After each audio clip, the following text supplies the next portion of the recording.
Seterusnya kita akan pergi kepada LO yang terakhir untuk subtopik kedua, iaitu graph sketching sehinggalah cubic function. Okey, function yang terlibat ialah linear, kuadratik dan sampai cubic. Okey. So ini apa yang kita dah pernah belajar pada semester lepas. Okey, untuk linear iaitu y mx plus c, dia punya basic shape for the graph. Kalau gradient positif dia menaik, and then negatif dia menurun. Ni yang kita dah pernah jumpa dululah.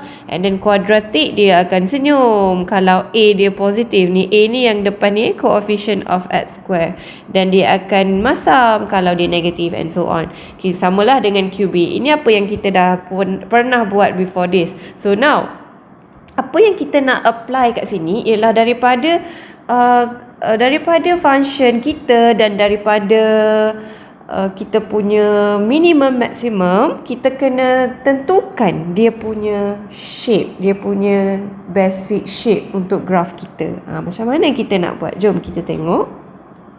Okay, given that the function is this function, so this is a cubic function sebab dia ada kuasa 3 kat sini, has a relative minimum at 5 negative 99 and relative maximum at 1 negative 9. Bermaksud kat sini dia dah bagi 2 titik stationary point, di mana satunya ialah minimum. Kita highlight satu ialah minimum pada titik ini dan lagi satu maksimum pada titik ini. Okey, dan dia nak awak sketch the graph. Jadi berdasarkan info yang kita dah pernah belajar before this, kalau kita punya cubic, coefficient depan dia ialah positif, kita akan dapat graph macam ni. Okey, jadi kita fahamlah kat sini, kita punya graph akan dapat like this. Okey, jadi kita akan ada satu maksimum, satu lagi minimum. Okey, di mana kita punya maksimum? Pada negatif 1, 9, dan lagi satu ialah 5, negatif 9, 9. Okey, jadi dua titik ini kita akan lukis dulu. Okey, from the info that has been given, kita akan lukis dahulu kedua-dua titik yang diberi. Okey, negatif 9, negatif 1, 9. So it might be here and here lah. Kod sini. Okay, and then kita alih sikit. Yang ni duduk tepi, di depan sikit lagi gitu. Okay, another one is 5 and negative 99. So 5 might be here. Okay, 5 might be here. Negative 99, so dia mungkin sangat ke bawah lah. Kita katalah kat sini kan. Ni duduk bawah sikit. Okay, so kita ada dua titik. Cara nak lukis dia, disebabkan kita dah tahu yang ini ialah maksimum dan yang ini ialah minimum. Okay, cara dia ialah kita guna konsep yang kita dah belajar tadi. Kalau maksimum bermaksud di sebelah kiri dia kena menaik kan, sebab positive gradient. Bila di sebelah kiri dia kena menurun. Macam tu. Dan bila untuk minimum, di sebelah kiri dia ialah negatif, sebelah kanan dia pula yang positif. Betul? Jadi kita akan guna konsep yang sama. Kalau maksimum, sebelah dia ni akan menaik. Okay, and then yang ni dia akan menurun. Okay, itu maksimum. Untuk minimum, di sebelah kiri dia kita akan menurun. Okay. Sekejap tak bersambung ni kita punya ni. Maybe like this. Okay, and then lagi satu dia akan menaik. Macam tu. Jadi daripada dua gambar ini, dua point ini, kita akan sambungkan dia supaya dia dapat bentuk macam ni tau, bentuk S. Jadi kita akan sambung dia lah. Sambung dia.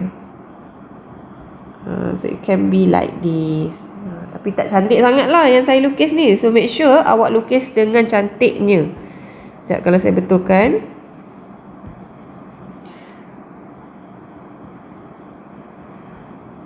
Macam tu. Make sure tarik panjang-panjang dia punya ekor.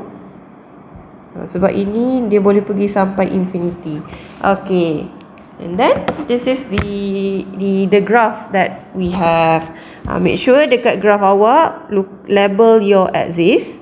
Okay, and then make sure label the point. Okay, this one -19. Okay, macam tu. Dan lagi satu benda yang awak kena cari ialah dia punya x-intercept ni dilanggar dekat mana. Yang ni pun kena cari dilanggar dekat mana. How can we find x-intercept for this one? Dia sebenarnya ialah punca. Okay, roots for cubic function. Awak tekan awak punya EQN, tekan kalkulator awak. Okay, when y is equal to 0, okay, x awak sama dengan, tekan EQN yang ni awak tekan EQN. Masukkan kita punya ni, this one. Masukkan dia, kita akan dapat 3 nilai x. 7.886, 0.065 dan lagi satu negatif 1.951. Dan label that roots. Okay, ini roots Roots punca bermaksud dia yang melanggar paksi x, akan berada di paksi x. So ini negatif 1.951. Yang ini 0.0665 kat sini. And then last kali 7.886. Itu semua. Make sure semua ni ada dalam awak punya graph. Okay. Seterusnya kita akan pergi kepada example 23. Okay, example 23. Given that the function for this one, dia kata dia dah bagi siap-siap. Function for this one ada minimum point at 0, 2. Sketch the graph of the function. So kita tahulah kat sini dia akan dapat bentuk kuadratik, senyum ataupun masam. Jadi berdasarkan info yang dia bagi, kita akan lukis dahulu dia punya minimum point. Okay, y, x. Okay, minimum point diberi pada 0, 2. So sini 0, y2. So kat sinilah kita punya titik 02. Dan kalau dia adalah minimum, tadi Miss dah cerita, kalau dia minimum, sebelah kiri dia akan negatif, sebelah kanan dia akan positif. Maksudnya dia turun baru dia naik. Jadi kita fahamlah, di pada titik ini akan ada sebelah kiri dia turun dan sebelah kanan dia akan menaik. Jadi inilah kita punya graf. Habis.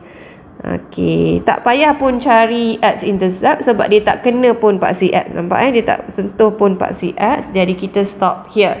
Okey, so itulah untuk example 23. Untuk example 24, please do it by yourself. Okey, DIY. But before that, you need to find the relative extremum. Maksudnya, you need to find adakah dia maksimum ataupun minimum dahulu. Okay, once you know that it's maximum or minimum, barulah awak boleh sketch the graph. Okay, macam mana nak buat maximum minimum ni? Awak kena refer apa yang kita dah belajar before this. Okay, pertama, awak tengok dulu stationary point. Cari dulu stationary point. And then yang kedua, tentukan dia maksimum minimum dengan menggunakan second derivative ataupun first derivative test. Okay, so make sure awak buat kedua-dua benda ni dulu, barulah awak dapat ekstremum, barulah awak boleh sketch the graph. Okay.